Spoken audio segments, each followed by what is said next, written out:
Hi everyone. काफ़ी दिनों बाद आज फिर से एक वीडियो के साथ हाजिर हो गए हैं। करीब 1 महीना तक लॉन्ग वीडियो नहीं आ पाया था, मैं कुछ काम में व्यस्त हो गया था, तो हाजिर हो गए आज फिर से एक नए वीडियो के साथ। आज का जो वीडियो है वो इंटरव्यू से रिलेटेड है कि नेटवर्क इंजीनियर जो कि बेसिक इंटरव्यू फेस करता है तो उसमें कौन कौन से बेसिक सवाल पूछे जाते हैं। आज के इस वीडियो में हम जो भी डिस्कस करेंगे उसमें से ज़्यादातर मेरे से ही पूछे जाने वाला क्वेश्चन है, तो मैंने खुद इसे फेस किया है और ये एक बेसिक है जो कि ज़्यादातर नेटवर्क इंजीनियर से पूछा जाता है। तो चलिए हम देर ना करते हुए आगे शुरू करते हैं। देखिए, most important question and answer for network engineer interview. पहला क्वेश्चन जो है वो स्टार्ट होता है नेटवर्क इंजीनियर का यहीं से कि what is OSI model, explain in details. तो आंसर है, ये एक ऐसा सवाल है, एक ऐसा क्वेश्चन है जो कि 90% इंटरव्यू में इंक्लूड रहता है। इससे रिलेटेड कोई ना कोई क्वेश्चन पूछा ही जाता है, तो इसे जितना भी पढ़ें बहुत ही कम होता है, जितना भी समझें बहुत ही कम होता है। तो चलिए इसका आंसर देखते हैं। द OSI का मतलब होता है open system interconnection. OSI model is a conceptual framework that standardised network communication by dividing it into 7 layers. ये मॉडल एक कॉन्सेप्चुअल फ्रेमवर्क होता है। OSI मॉडल एक कॉन्सेप्चुअल फ्रेमवर्क होता है जो कि स्टैंडर्डाइज्ड नेटवर्क कम्युनिकेशन, एक स्टैंडर्ड होता है, मतलब एक कम्युनिकेशन के एक लेयर का एक स्टैंडर्ड होता है कि इस स्टैंडर्ड का जो कम्युनिकेशन है वो इस लेयर में होगा। इस प्रकार से 7 लेयर को मेंटेन किया जाता है। ठीक है, आगे आप समझेंगे तो आगे पूरा देखेंगे तो समझ में आएगा। It helps understand how data moves through a network. ये समझने में मदद करता है कि डेटा किस तरह से नेटवर्क में मूव करता है, अब उस लेयर को मैनेज करता है। ठीक है, चलिए आगे समझते हैं कि ये नेटवर्क को समझने में कैसे मदद करता है। देखिए, पहला है इसमें 7 लेयर में जो होता है वो होता है, हम इधर से शुरू करते हैं, physical layer, data link layer, network layer, transport layer, session layer, presentation layer, application layer. But हम इसे उल्टा तरीके से समझेंगे तो थोड़ा ज़्यादा ईजी होगा समझने में। 7th layer application layer. Application layer क्या है? The software which interact one human to another like HTTP, HTTPS, SNTP, DNS, DSCP, FTP। The software which interact one human to another, मतलब ऐसा कुछ जो सॉफ्टवेयर जो कि एक इंसान को दूसरे इंसान से कनेक्ट करे, इंटरेक्ट करे, कम्युनिकेट करवाए, वो काम जो करता है एप्लीकेशन लेयर करता है। ठीक है, कम्युनिकेट कराने वाला काम एक इंसान को दूसरे इंसान से, वन ह्यूमन टू अनदर, या एक होस्ट से दूसरे होस्ट कह सकते हैं। ठीक है, जैसे कि HTTP है, HTTPS है, SNTP, DNS, DSCP, FTP, ये सब एप्लीकेशन लेयर है। ये सब एप्लीकेशन है जो कि एक ह्यूमन को दूसरे ह्यूमन से इंटरेक्ट कराता है। 6th नंबर पर है प्रेजेंटेशन लेयर। प्रेजेंटेशन लेयर का क्या काम है? The layer which responsible to represent the data in human readable format. इसका मतलब होता है कि वो लेयर जो कि रेस्पॉन्सिबल होता है जो कि डेटा को ह्यूमन रीडेबल फॉर्मेट में ह्यूमन समझ पाए, ह्यूमन के रीडेबल फॉर्मेट में प्रेजेंट करने का जो तरीका होता है वो प्रेजेंटेशन लेयर करता है। जैसे जो भी डेटा भेजा गया है उसे किसी न किसी तरीके से तो हमें समझना पड़ेगा ना, एक ह्यूमन समझता है ना। जैसे कि अगर वो इमेज है, PNG, JPG, किसी इमेज के जरिए हम समझते हैं डेटा को, या फिर वो ऑडियो है, अगर है MP3 है, कोई सॉन्ग है, कोई MP3 है, या कोई वीडियो है, MP4 है, किसी प्रकार का ऑडियो हो, वीडियो हो, इमेज हो, हम देखकर या सुनकर समझते हैं। तो प्रेजेंटेशन लेयर यही काम करता है कि डेटा को ह्यूमन के समझने योग्य बना देता है। कैसे प्रेजेंट करना है डेटा को, ये प्रेजेंटेशन लेयर का काम होता है। ठीक है, एप्लीकेशन लेयर डेटा को सिर्फ एक ह्यूमन से दूसरे ह्यूमन तक भेजता है। भेजता मतलब ये बस एक ह्यूमन को दूसरे ह्यूमन से कनेक्ट करता है। ठीक है, और ये डेटा जाता कैसे है, ये डेटा कैसे ट्रांसमिट करता है ये आगे देखते हैं। लेकिन ये एक डेटा दूसरे डेटा को, एक ह्यूमन को दूसरे ह्यूमन से कनेक्ट करता है। ठीक है, और ये डेटा को रीडेबल फॉर्मेट बनाता है कि इंसान उसे समझ ले। ठीक है, मैं अपनी भाषा में बता रहा हूँ ताकि आपको ज़्यादा इजी हो समझने में, बहुत ज़्यादा कॉम्प्लिकेटेड नहीं कर रहा हूँ। सेशन लेयर क्या करता है? It create and maintain session define time frame. मतलब जो डेटा भेजा गया है या जो डेटा है वो कितने टाइम तक हम उसे देख सकते हैं, कितने टाइम तक वो ओपन रहेगा, ये टाइम मेंटेन करता है, सेशन मेंटेन करता है। जैसे कि आप देखे होंगे किसी बैंकिंग सेक्टर का या किसी सिक्योर वेबसाइट है, जैसे कोई HTTPS टाइप का जो वेबसाइट होता है, प्राइवेट वेबसाइट होता है, किसी कंपनी का अपना डेटा होता है, बैंक का अपना डेटा होता है, उसमें क्या होता है कि हम जब लॉगिन करते हैं तो उसका एक टाइम होता है, उतना टाइम तक ही वो खुला रहता है, और जैसे ही वो टाइम खत्म होता है सेशन एक्सपायर हो जाता है, आपको आएगा session expire, login again, time expire, इस टाइप से आता है। तो जो एक्सपायरेशन होता है कि इतने देर तक ये ओपन रहेगा, उसके बाद ये एक्सपायर हो जाएगा, ये सेशन जो मेंटेन करता है वो सेशन लेयर का काम होता है। ठीक है, देखिए अब एक बात बताता हूँ, ये जो 3 लेयर्स होते हैं ना, एप्लीकेशन, प्रेजेंटेशन, सेशन, इस पर ये जो लेयर है इस पर सॉफ्टवेयर इंजीनियर का काम होता है, नेटवर्क इंजीनियर का काम यहाँ तक नहीं आता है। ठीक है, अगर जैसे आप बहुत हाई फाई, बहुत बड़े पोस्ट पर अगर आप हैं तो वहाँ पे तो हर लेयर के विषय में आपको नॉलेज होना जरूरी हो जाता है, बट एक नॉर्मल अगर नेटवर्क इंजीनियर है तो एप्लीकेशन, प्रेजेंटेशन, सेशन, ये सब लेयर पर काम करने की ज़रूरत उसे नहीं पड़ती है, क्योंकि HTTPS, SNTP जो बनती है ना, ये डेवलपर बनाते हैं, जैसे कि सॉफ्टवेयर डेवलपर जो होते हैं, फ्रंट एंड बनाते हैं, बैक एंड बनाते हैं, HTML, CSS, जावा, रिएक्ट JS, ये सब के ज़रिए, इस सब के ज़रिए से वो यूज़ करके पाइथन प्रोग्रामिंग, बैक एंड बनाते हैं। तो ये उनका काम होता है कि डेटा को किस प्रकार से वो बनाते हैं। ठीक है, सेशन लेयर भी वही मेंटेन करते हैं कि ये डेटा जो मैंने बनाया है ये इतनी देर तक खुला रहेगा, इसके बाद एक्सपायर हो जाएगा, ये भी जो पॉपअप आते हैं वही बनाते हैं। ठीक है, हमारा काम शुरू होता है ट्रांसपोर्ट लेयर से। ट्रांसपोर्ट लेयर एक से इंजीनियर का, नेटवर्क इंजीनियर का काम शुरू होता है। अब ये जो डेटा बनाया है उसे कैसे ट्रांसमिट किया जाए, ठीक है, इसका काम कैसे शुरू होता है देखिए। तो it responsible for end to end delivery of data. Data को एंड टू एंड डिलीवरी जो करता है, जैसे HTTPS अगर एक इंसान को दूसरे इंसान से जोड़ता है तो ये HTTPS एक इंसान दूसरे इंसान तक पहुंचता कैसे, मतलब कहने का मतलब एक होस्ट से दूसरे होस्ट तक पहुंच कैसे रहा इसका डेटा। तो डेटा पहुंचाने का जो काम करता है वो ये करता है, TCP/IP या UDP। ठीक है, एक तरह से कह सकते हैं कि ये एक कैरियर है जो जिस पर HTTPS, SNTP, DNS ये इसके ऊपर कैरी करके ट्रांसमिट होता है। ठीक है, तो डेटा को लाने और ले जाने का काम करता है ये TCP, UDP। इसके बाद जो आता है नेटवर्क लेयर। नेटवर्क लेयर का जो काम होता है, it responsible for assigning IP address. ये IP एड्रेस प्रोवाइड करता है। अब जैसे ये डेटा है, इसके ऊपर चढ़ गया कहीं जाने के लिए, तो कहाँ जाना है एक एड्रेस तो होगा ना, तो उसे IP एड्रेस कहते हैं। वो एक एड्रेस होता है जिस नेटवर्क में इसे पहुंचना होता है, उस नेटवर्क का एक IP एड्रेस होता है, उस डेस्टिनेशन का एक IP एड्रेस होता है। सोर्स टू डेस्टिनेशन एक जो IP एड्रेस मेंटेन करता है वो इस नेटवर्क लेयर में किया जाता है। इस पर काम करता है राउटर, एक नेटवर्क को दूसरे नेटवर्क से कनेक्ट भी करता है और ये IP एड्रेस को समझता है। ठीक है, इसके बाद आता है data link layer. Data link layer क्या करता है, it responsible for adding MAC address. ये क्या करता है, मैक एड्रेस ऐड करता है कि जो डिवाइस लगा है उस डिवाइस का मैक एड्रेस क्या है। इस लेयर पर स्विच काम करता है,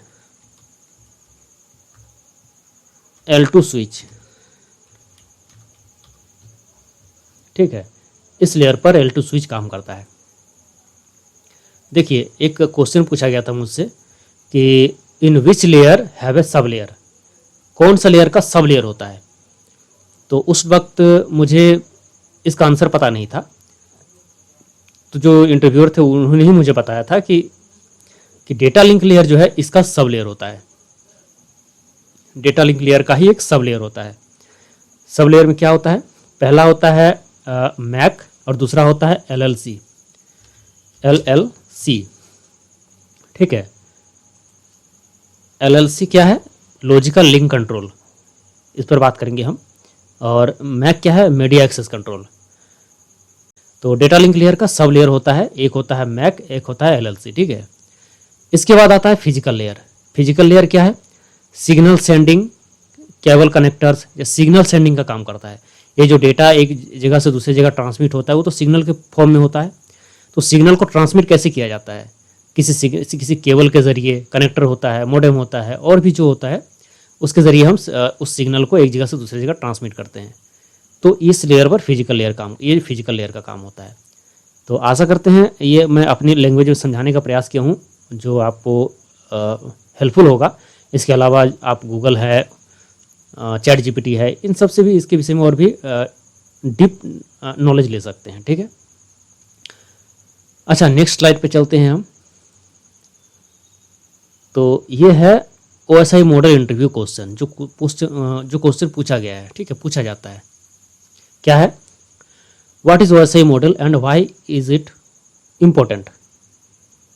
तो देखिए ये मैंने पहले ही दे दिया व्हाट इज OSI मॉडल का, तो आंसर यहाँ तक आपको मिल जाएगा। ठीक है, ये एक स्टैंडर्ड मेंटेन करता है नेटवर्क में, नेटवर्क कम्युनिकेशन में एक स्टैंडर्ड मेंटेन करता है। 7 लेयर है और प्रत्येक लेयर का अपना एक स्टैंडर्ड होता है। और आगे क्या है, इंपॉर्टेंट क्यों है, it helps understand how data moves through a network. ये हेल्प करता है कि डेटा कैसे मूव करता है नेटवर्क में। ठीक है, आगे का क्वेश्चन देखते हैं, what are the function of each OSI layer. Function is already written here, यहाँ से आप देख करके उसे आंसर भी कर सकते हैं। देखते हैं आगे है, at which layer do routers and switch operates. ये this is the most important question asked by an interviewer, so which answers everyone must remember it. तो which layer router and switches works. Router understand IP address, okay, and IP address assigned by a network layer, that means router work as a network layer. Okay, switch L to switch understand MAC address, and MAC address assigned by data link layer. Okay, that means switch is work on data link layer. Now the next question is, at which layer do what are the difference between TCP IP and OSI model. What are the difference between TCP IP and OSI model.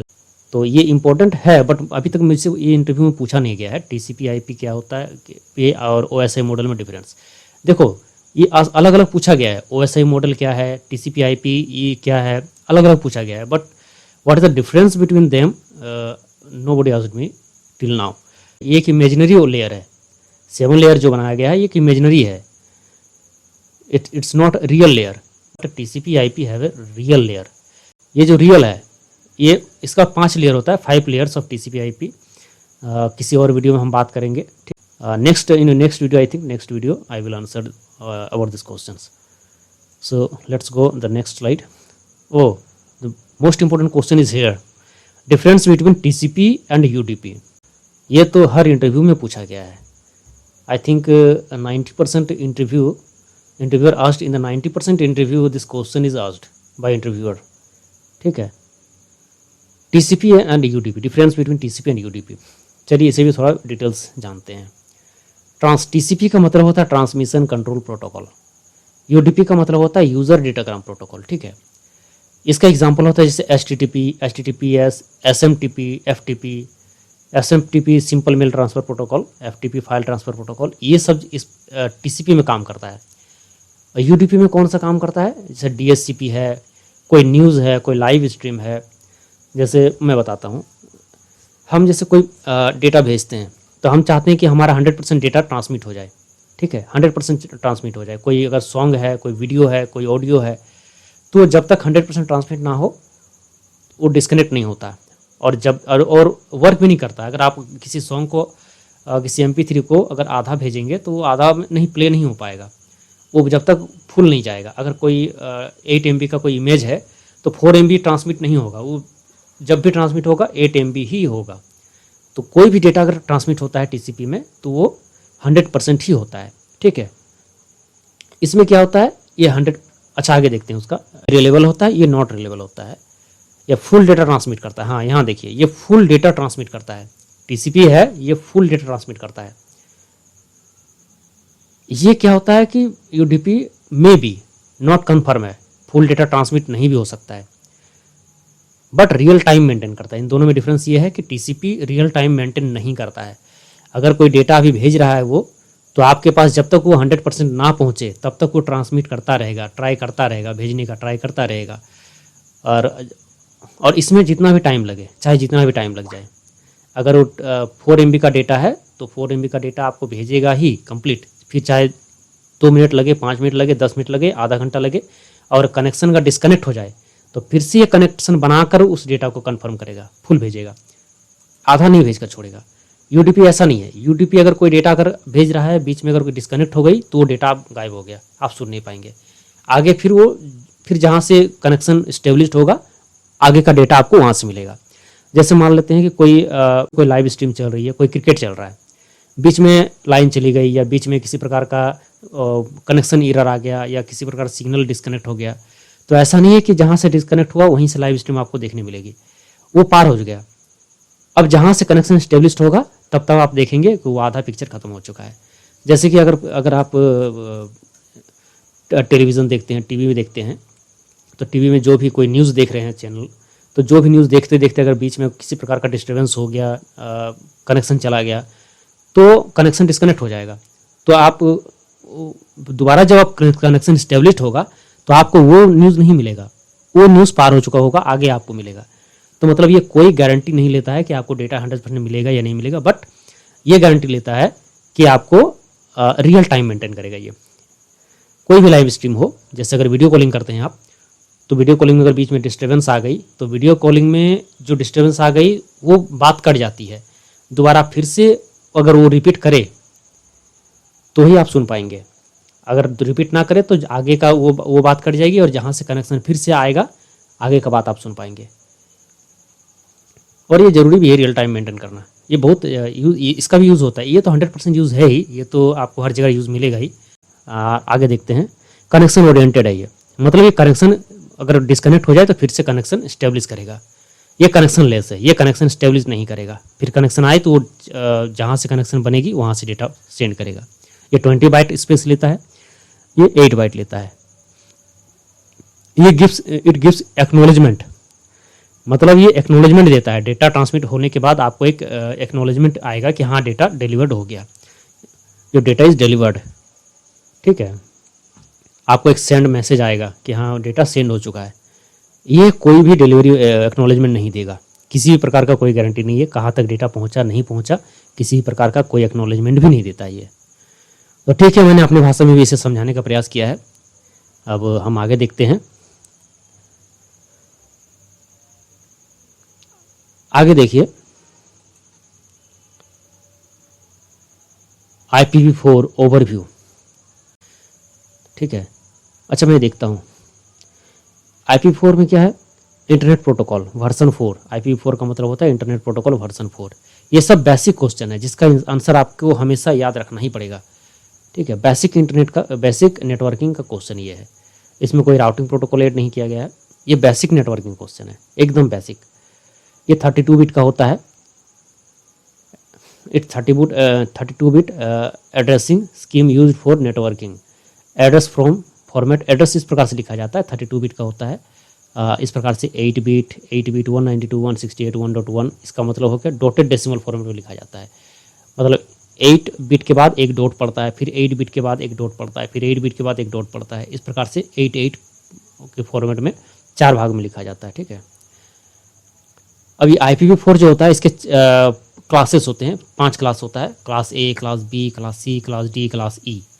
Class A जो होता है उसका जो range होता है 1.0.0.0 से 126.255.255.255, ये होता है क्लास A का रेंज।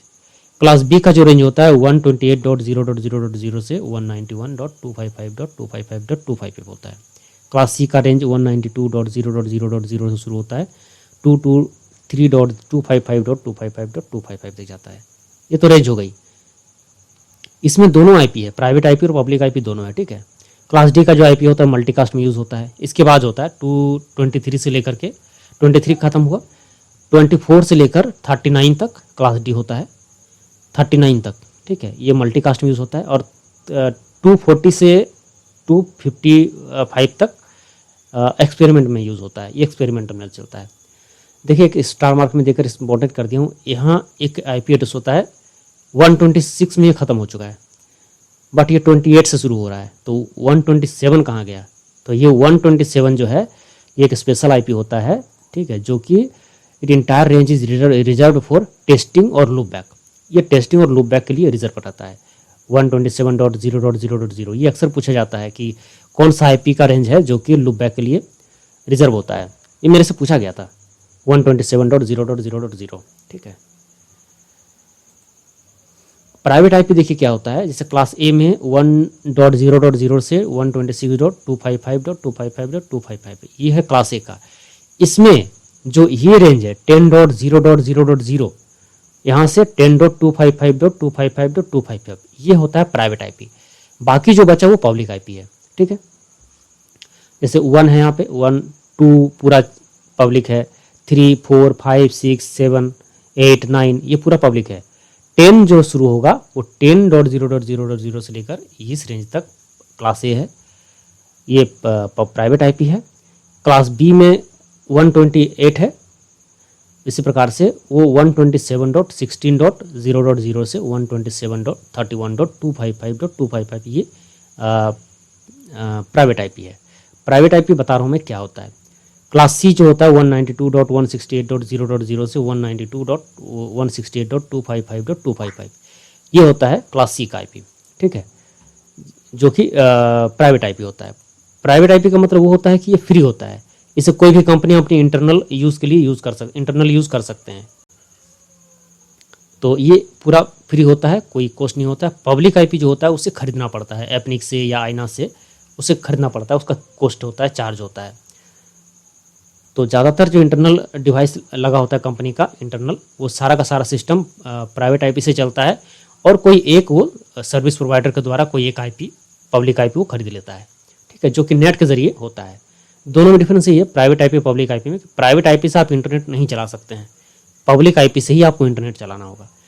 तो वो नेट क्या करता है, उसके बीच में एक नेट होता है, आगे के में हम बात करेंगे नेट कैसे काम करता है। तो नेट ही होता है जो प्राइवेट आईपी को पब्लिक आईपी में कन्वर्ट करता है, और पब्लिक आईपी से हम इंटरनेट को चलाते हैं, ठीक है। तो जब हम नेट देखेंगे तो उसके विषय में जानेंगे। चलिए आगे देखते हैं। तो मैं कोशिश करूंगा ये एक पूरा सीरीज चलाने का, ज़्यादा से ज़्यादा क्वेश्चन कवर करने का, कितना और जो भी मैं फेस करूंगा उस रिलेटेड मैं क्वेश्चन जरूर यहाँ पर इंक्लूड करूंगा, ठीक है। देखिए इंटरव्यू रिलेटेड क्वेश्चन जो है, what is the purpose of N IP address, IP address का ज़रूरत क्यों पड़ा। देखिए आईपी एड्रेस का ज़रूरत पड़ा, नेटवर्क में किसी भी एड्रेस को बताना है। मान लीजिए कोई नेटवर्क में कोई डिवाइस किस जगह पर लगा हुआ है, उसका एड्रेस क्या है, तो उसे असाइन करने के लिए आईपी एड्रेस का ज़रूरत पड़ेगा, ठीक है। तो कैसे पता चलेगा कहाँ पे लगा है, तो ये एक आंसर है। बाकी इसका कई और भी कोई आंसर है तो आप गूगल से भी पता कर सकते हैं। How does subnet mask work in IPv4। Subnet mask क्या करता है, एक बड़े नेटवर्क को छोटे छोटे स्मॉल सब नेटवर्क में डिवाइड कर देता है। तो कैसे वर्क करता है इसके विषय में हम आगे देखेंगे।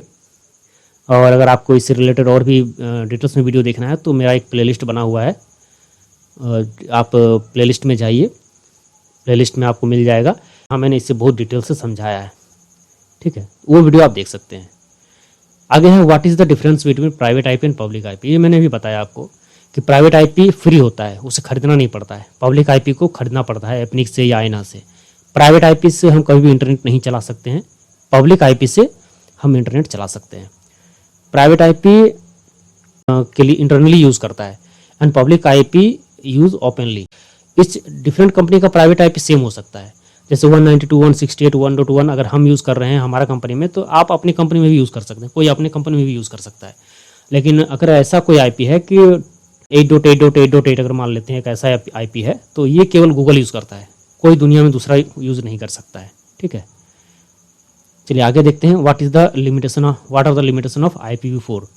सो लिमिटेशन क्या है, मतलब अगर IPv4 का एक लिमिटेशन हो तभी तो जाकर मुझे IPv6 को लाना पड़ा।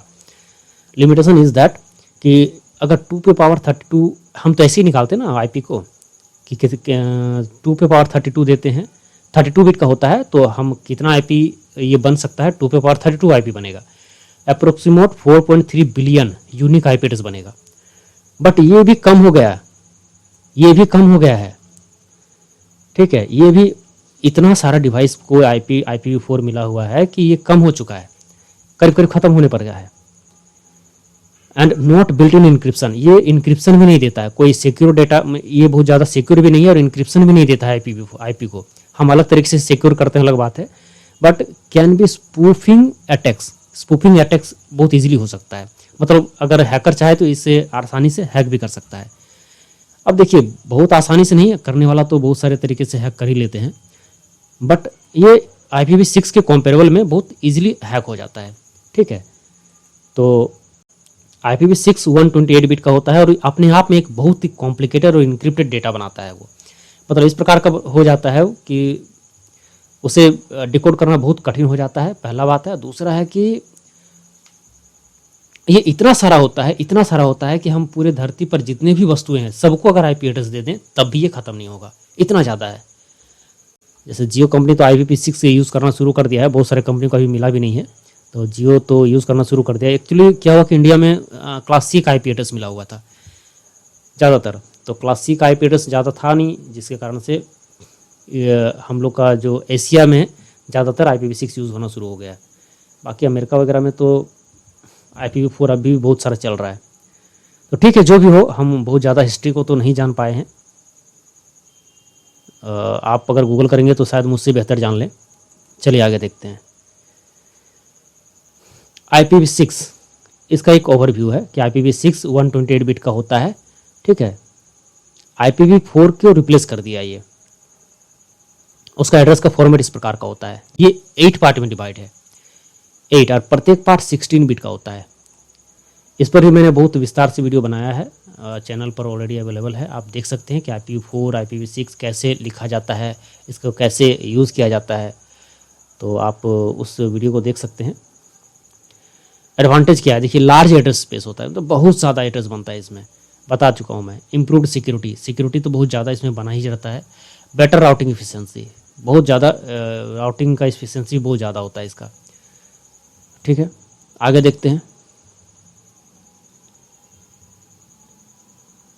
अब IPv6 का जरूरत क्यों पड़ा, why do we need IPv6, and the next question is what are the difference between IPv4 and IPv6।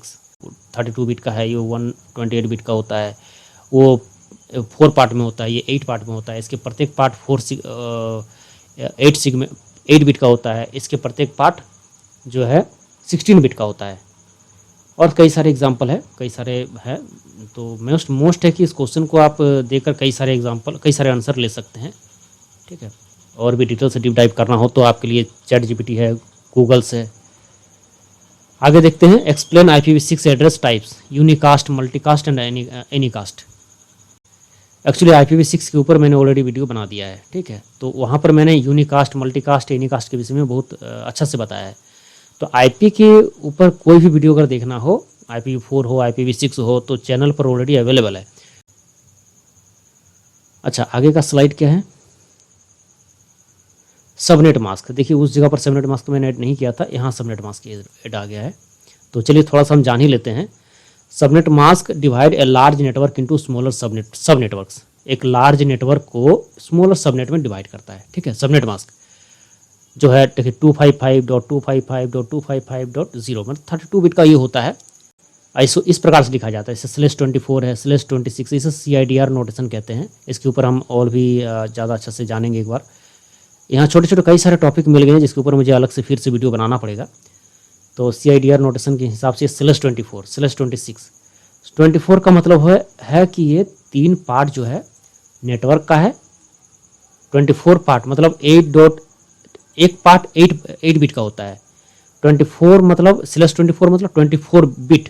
ठीक है, 24 बिट नेटवर्क ID है, नेटवर्क का है, मतलब 8 बिट, ये 8 बिट और ये 8 बिट, 3 बिट हमारा नेटवर्क पार्ट हो गया। एक पार्ट जो है, जो लास्ट का 8 बिट है, 32 बिट का होता है, लास्ट का 8 बिट है, वो हमारा होस्ट पार्ट हो गया।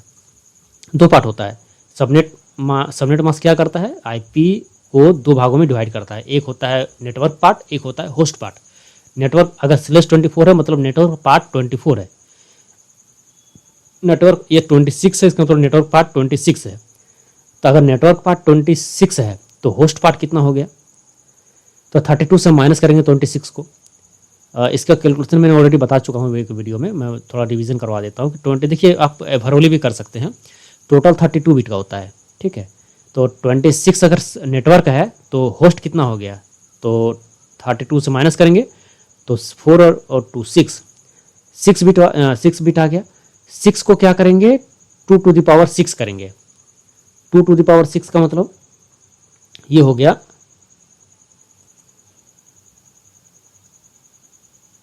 1 मिनट,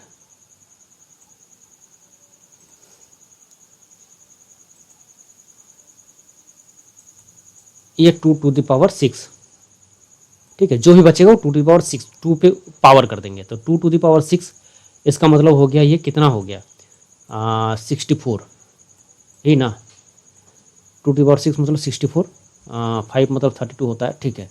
64 इसका मतलब 64 होस्ट पार्ट हो गया। होस्ट पार्ट का मतलब कि 64 लैपटॉप सिस्टम किसी प्रकार का जिसे आईपी एड्रेस का ज़रूरत है हम लगा सकते हैं। प्रिंटर वगैरह सब मिलाकर 64 नहीं लगा सकते हैं, यहाँ -2 करना पड़ेगा। ऐसे करके हमें -2 करना होगा।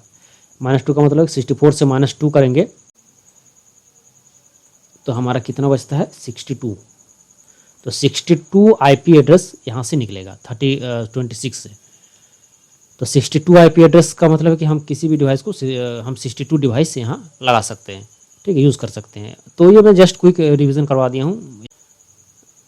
तो ये इसके ऊपर मैंने ऑलरेडी वीडियो बनाया हूँ, ठीक है ना। आगे देखते हैं सबनेट मास्क का बेनिफिट क्या है। बेटर आईपी एड्रेस मैनेजमेंट करते हैं। आईपी एड्रेस मैनेजमेंट करने में इजी होता है, जैसे कि अगर सबनेट मास्क तो डिवाइड कर देता है ना। अब जैसे 255.255.255.0 आएगा तो इस सबनेट मास्क के अंदर जितने भी आईपी आएंगे वो उसका एक अलग नेटवर्क बनेगा। सबनेट मास्क बदल जाने से उसका नेटवर्क भी थोड़ा बदल जाएगा, अलग ग्रुप बन जाएगा, ठीक है। इम्प्रूव्ड नेटवर्क सिक्योरिटी भी इम्प्रूव हो जाता है। जैसे इस सबनेट मास्क में अगर हम देते हैं, दूसरे सबनेट मास्क अगर रहेगा तो दोनों का आईपी आपस में कम्युनिकेट नहीं करेगा इजीली, और करेगा वो अलग तरीके से, मतलब सिक्योर रहेगा। आप दूसरे सबनेट मास्क और इस सबनेट मास्क को आपस में नहीं मिला सकते हैं। रिड्यूस्ड नेटवर्क कंजेशन, नेटवर्क के जो कंजेशन होता है, जैसे अगर इस नेटवर्क के अंदर अगर कोई काम करवाना है मुझे तो इसी नेटवर्क के अंदर होगा। दूसरे सबनेट मास्क के अंदर जो नेटवर्क बनेगा उसके अंदर जो अगर कुछ वर्क है तो वो उसी नेटवर्क में रहेगा। तो क्या होता है कि इसका डेटा उस नेटवर्क में, उसका डेटा इस नेटवर्क में नहीं आता है। जो छोटे छोटे सबनेट हम बनाते हैं, सब नेटवर्क जस्ट लाइक जैसे कि हम स्विच में विलेन बनाते हैं तो विलेन अलग अलग पार्ट में बना लेते हैं। तो एक विलेन दूसरे विलेन से, अगर इंटर विलेन ना बनाओ तो एक विलेन दूसरे विलेन से ऐसे नॉर्मल कम्युनिकेट नहीं करता है, ठीक है। तो बस उसी प्रकार का है, थोड़ा उसी तरह से आप इसे उसी सिनेरियो में समझ सकते हैं, ठीक है। तो अब इससे रिलेटेड कुछ क्वेश्चन है। What is subnet mask and why is it important, तो इसके विषय में मैंने बता ही दिया है। How do you calculate the number of subnet mask and host, ये थोड़ा सा मैंने ओवरव्यू दे दिया है। तो अगर और भी विस्तार से जानना हो तो आप कमेंट करेंगे, मैं इसके ऊपर फिर से एक विस्तार से पीपीटी बना दूंगा। What is CIDR and why is it used, CIDR notation जो है, CIDR का जो नोटेशन है इसके ऊपर मैं एक बार फिर से बात करूंगा। तो व्हाई इज इट यूज होता है, इजीली होता है। अगर /24 कर देते हैं तो इससे पूरा समझ में आ जाता है कि कितने पार्ट नेटवर्क का है, कितने पार्ट होस्ट का है, ठीक है, और इसका सबनेट मास्क क्या होगा। तो /24 कर देने से समझ में आ जाता है कि किस ग्रुप का है, किस सबनेट मास्क का है ये। तो आज का ये वीडियो कैसा रहा मुझे थोड़ा रिव्यू दे दीजिएगा। अगर अच्छा रहा तो मैं इस सीरीज़ को काफ़ी दूर तक ले जाऊंगा और काफ़ी ज़्यादा डिस्कस करेंगे इसके विषय में, ताकि छोटा से छोटा चीज़ के ऊपर भी हम डिस्कस कर ले और थोड़ा क्लियर हो जाए, ठीक है। और किसी जगह अगर आपको लगता है कि मैंने कुछ गलत कह दिया है तो उस पर ज़रूर कमेंट करें, मैं कोशिश करूँगा उसे फिर से सुधारने का। और आशा करता हूँ आज की इस वीडियो को देखकर आपको ढेर सारे छोटे छोटे क्वेश्चन के आंसर मिल जाएंगे और कई सारे छोटे छोटे डाउट है जो क्लियर हो जाएंगे। तो मिलते हैं जल्द ही एक नए वीडियो के साथ, तब तक के लिए थैंक यू।